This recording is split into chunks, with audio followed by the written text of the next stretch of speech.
तो कैसे हैं आप लोग। आई होप कि आप सभी मस्त होंगे, एकदम जबरदस्त होंगे, एनर्जेटिक होंगे। तो चलिए वीडियो शुरू करते हैं। यहाँ पर लेकर आ चुके हैं आपका कक्षा 12वीं वालों का हिंदी का पेपर। तो यहाँ पर पूरा का पूरा पेपर आपको दिखा देंगे और एक ही वीडियो में पूरा का पूरा आपको दिखा देंगे और आपको जल्दी जो है सॉल्यूशन प्रोवाइड कर दिया जाएगा, क्योंकि सुबह से आपका पेपर है। लगभग 2 बजे आप सुबह ही मान सकते हो, क्योंकि कल आपका पेपर है। एक रात में कुछ नहीं हो सकता, आपके पास दिन भी है, तो उतने में तो आप बहुत कुछ कर सकते हो। इस पेपर को याद करके जो है जाओगे तो पूरे के पूरे मार्क्स भी लाओगे और जो है तबाही भी मचाओगे। तो चलिए जल्दी से इसे शुरू कर लेते हैं और पूरा का पूरा पेपर आपको जो है समझा देते हैं कि आपको पेपर जो है किस तरह से करना है, ताकि आपको कोई दिक्कत ना जाए। और इसके आंसर्स भी आपको बहुत जल्द प्रोवाइड कर दिए जाएंगे।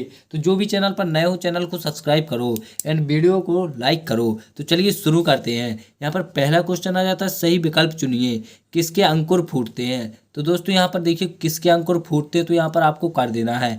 नेक्स्ट मिल जाता है, घुटनों में लेकर माँ बच्चे को क्या करती है। तो यहाँ पर आपको 4 ऑप्शन देखने को मिल जाएंगे, तो इन चारों में से जो भी राइट हो यहाँ पर आपको कर देना है। यहाँ पर नेक्स्ट मिल जाता है, दुर्मिल में वर्णों की संख्या होती है 26, 28, 32, 24। तो जितनी भी होती हो यहाँ पर आपको कर देना है। इसी के साथ आगे चलते हैं, तो यहाँ पर आपको देखने को मिल जाता है, मोहब्बत एक मीठा जहर है, इस वाक्य अलंकार है। इस वाक्य में कौन सा अलंकार है। विभावना, विरोधाभास, विशेष भक्ति और विशेषक्ति और व्यतिरेक। तो जो भी हो यहाँ पर आपको कर देना है। नेक्स्ट यहाँ पर देखने को मिल जाता है, पांचवा रीति काल कवि है, दिनकर, पंत और भूषण और हरिऔध। तो इसमें जो भी हो यहाँ पर आपको कर देना है। किस रस को रसराज कहा गया है। तो देखिए करुण, श्रृंगार, भक्ति, वात्सल। तो जिस भी रस को कहा गया है यहाँ पर आपको कर देना है। रिक्त स्थानों की पूर्ति कीजिए। कुरुक्षेत्र डॉट डॉट है, खंड काव्य, महाकाव्य। तो जो भी है यहाँ पर आपको कर देना है। इसी के साथ आगे चलते हैं, तो यहाँ पर आपको देखने को मिल जाता है नेक्स्ट। तो यहाँ पर देखिए आपका, मैं डॉट डॉट मौजों पर मस्त बहा करता हूँ, भाव भय। तो जिस पर भी बहा करता हूँ वहाँ पर आपको कर देना है।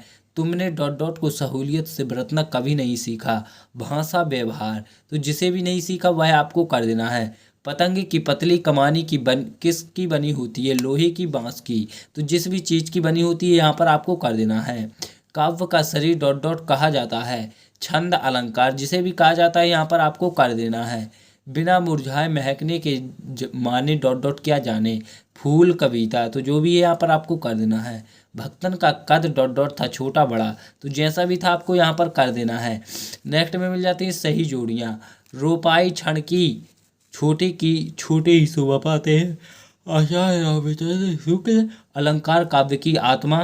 राखी की लच्छी नई कविता। छंद के प्रकार दो और आलोक धन्यवाद, बिजली का चमक और विप्लव राव से कटाई अनंता की। तो यहाँ पर देखिए एक शब्द वाक्य में उत्तर दे दीजिए। कवि ने दरिद्रता की तुलना किससे की है।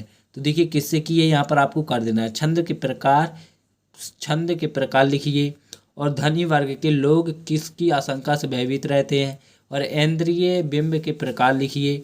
नेक्स्ट, बच्चा माँ की गोद में कैसी प्रतिक्रिया करता है। बिंब का शाब्दिक अर्थ बताइए। छोटा मेरा खेत कविता में कवि ने किस खेती की बात की है। इसके बाद आपके सत्ता आपको देखने को मिल जाते हैं। महाकाव्य संगाबद्ध रचना होती है। सूर्योदय होने पर उषा का जादू टूटता है। रस को काव्य का शरीर कहा जाता है। बच्चन प्रेम व मस्ती के कवि है। सीधी बात भाषा के चक्कर में टेढ़ी फंस गई। अलंकार का अर्थ दर्पण होता है। इसके बाद आपका 6वां आ जाता है, बच्चे किस बात की आशा में नीचे से झांक रहे होंगे। प्रयोगवादी कविता की विशेषताएं लिखिए। दोनों में से एक कर सकते हो। खंड काव्य किसे कहते हैं, लिखिए। इसके साथ आगे चलते तो यहाँ पर आपको देखने को मिल जाता है नेक्स्ट, अथवा में देखने को मिल जाता है, रस के आवश्यक तत्व कौन कौन से हैं, लिखिए। तो यहाँ पर 8वां देखिए, 2 खंड काव्य और उनके रचनाकारों के नाम, 2 महाकाव्य और उनके रचनाकारों के नाम। तो दोनों में से कोई एक कर सकते हो। इसके बाद 9वां, काव्य के भेद बताइए। अथवा में मिल जाता है, स्नेह सुरा से क्या आशय है। और तकनीकी शब्द किसे कहते हैं, उदाहरण सहित लिखिए। अथवा में मिल जाएगा, चिड़िया के पैरों में चंचलता किस कारण आती है। और गद्य की विधाओं को प्रमुख गौण विधाओं में वर्गीकृत करके लिखिए। अथवा में निबंध किसे कहते हैं, किन्हीं 2 निबंधकारों एवं उनके 2 निबंधों के नाम लिख सकते हो। और यहाँ पर स्थायी भाव किसे कहते हैं। अथवा में दिशाओं के मृगदंड की तरह बजाने से क्या तात्पर्य है। तो यहाँ पर देखिए 13वां, कवि के उर में फंसी विहल जन्म लेती है। अथवा में मिल जाएगा सवैया छंद की परिभाषा एवं प्रकार लिखिए। वीर रस के लक्षण लिखिए। अथवा मिल जाता है छंद कितने प्रकार के होते हैं। 15वां पत्रकारीय लेखन के बारे में लिखिए। अथवा में एक अच्छे लेखन के लिए ध्यान देने योग्य कौन कौन सी बातें हैं। और 16वां सूर्यकांत त्रिपाठी निराला अथवा गोस्वामी तुलसीदास का काव्यगत परिचय निम्नलिखित बिंदुओं के आधार पर लिखिए। 2 रचनाएं भावपक्ष कलापक्ष साहित्य में स्थान। फणीश्वरनाथ रेणु अथवा महादेवी वर्मा का साहित्य परिचय। आपको यहाँ पर अथवा मिल जाएगा निम्नलिखित बिंदु के आधार पर कर देना है। यहाँ पर आपको ऑप्शन मिल जाएंगे। 2 रचनाकार भाषा शैली साहित्य में स्थान। तो यहाँ पर देखिए भारतीय संस्कृति पर एक लघु अनुच्छेद लिखिए। अथवा में मिल जाएगा संक्षेप किसे कहते हैं, इसका एक अर्थ लिख सकते हैं। निम्नलिखित अपठित पद्यांश को ध्यानपूर्वक पढ़कर नीचे लिखे प्रश्नों के उत्तर लिखिए। तो आपको लिख देने। तुम हो धरती के पुत्र ना हिम्मत हारी, श्रम की पूजा से अपना काज संभारे, श्रम की सीपी में ही वैभव पलता है, तब स्वाभिमान का दीपक स्वयं ही जलता है। तो देखिए आपको ये कवि मतलब जो है आपको इसके पद्यांश को ध्यानपूर्वक पढ़ के नीचे दिए गए प्रश्नों के उत्तर दे देने हैं इनके। तो यहाँ पर देखिए आगे चलते हैं। अथवा में आपको ऐसे ही मिल जाता है तो उसके क्वेश्चन ही रहे तो दोनों में से कोई एक कर देना। यहाँ पर आपका 21वां निम्नलिखित पद्यांश प्रसंग सहित व्याख्या आपको कर देनी है। आपको एक ग्राफ दिया गया है तो आपको इनमें से जो है एक कर देना है। तो यहाँ पर आप देख सकते हैं आपको 20वां भी इसी तरह मिल जाता है। निम्नलिखित पद्यांश की प्रसंग सहित व्याख्या कीजिए। अथवा में आपको एक मिल जाता है छोटा मेरा खेत चौकोना कागज का एक पन्ना।